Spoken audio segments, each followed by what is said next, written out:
بسم اللہ الرحمن الرحیم۔ اولیاء اللہ کون ہوتے ہیں اور ایک گم نام ولی کا ایمان افروز واقعہ۔ محترم سامعین کرام، اکثر لوگ سوال کرتے ہیں اولیاء اللہ کون ہوتے ہیں؟ کیا وہ ہوا میں اڑتے ہیں؟ کیا وہ کرامتیں دکھاتے ہیں یا ان کے ماتھوں پر کوئی خاص نشان ہوتا ہے؟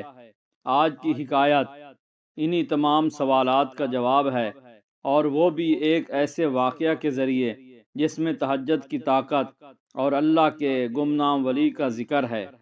اولیاء اللہ کی پہچان۔ اللہ تعالیٰ قرآن میں فرماتے ہیں، خبردار اللہ کے ولیوں پر نہ کوئی خوف ہوگا نہ وہ غمگین ہوں گے۔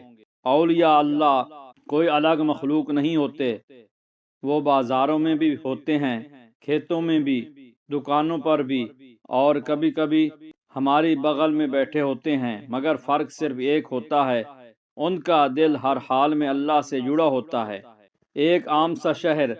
یہ واقعہ ایک پرانے شہر کا ہے، نہ بہت بڑا نہ بہت مشہور۔ اسی شہر میں ایک بوڑھا شخص رہتا تھا، سادہ لباس، خاموش طبیعت، نہ کوئی شاگرد نہ کوئی مرید۔ لوگ اسے صرف چچا جی کہہ کر پکارتے تھے۔ نہ کوئی جانتا تھا کہ وہ کون ہے، نہ کوئی اس کی قدر کرتا تھا۔ مسجد کا کونا۔ یہ بوڑھا شخص 5 وقت کی نماز ہمیشہ پہلی صف میں پڑھتا۔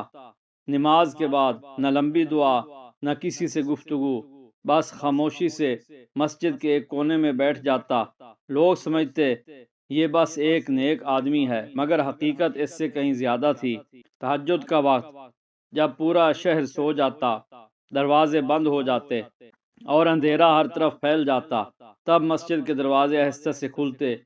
وہی بوڑھا شخص خاموشی سے اندر آتا، نہ کوئی دیکھنے والا نہ کوئی جاننے والا۔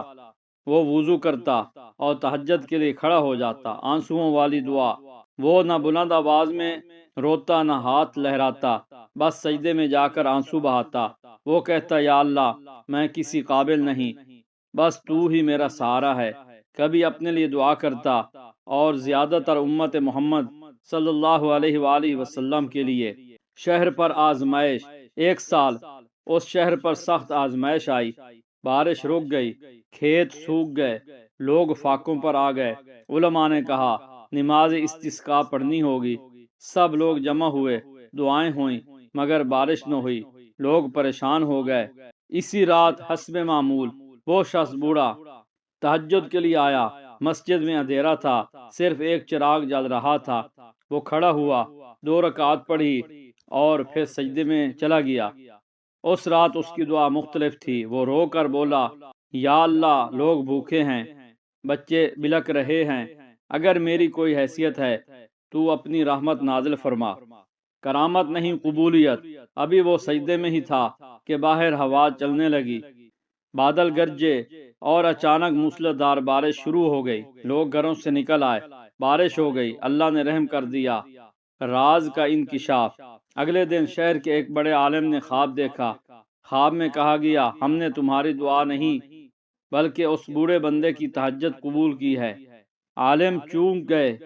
انہوں نے پوچھا، وہ کون ہے؟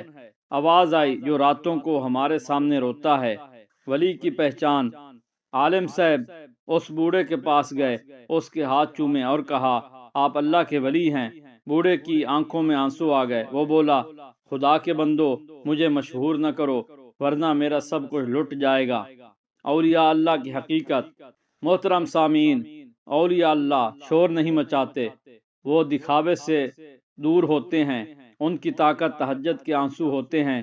وہ لوگوں میں رہ کر اللہ کے ہوتے ہیں۔ تہجد کا راز۔ نبی صلی اللہ علیہ وآلہ وسلم نے فرمایا، تہجد صالحین کا طریقہ ہے۔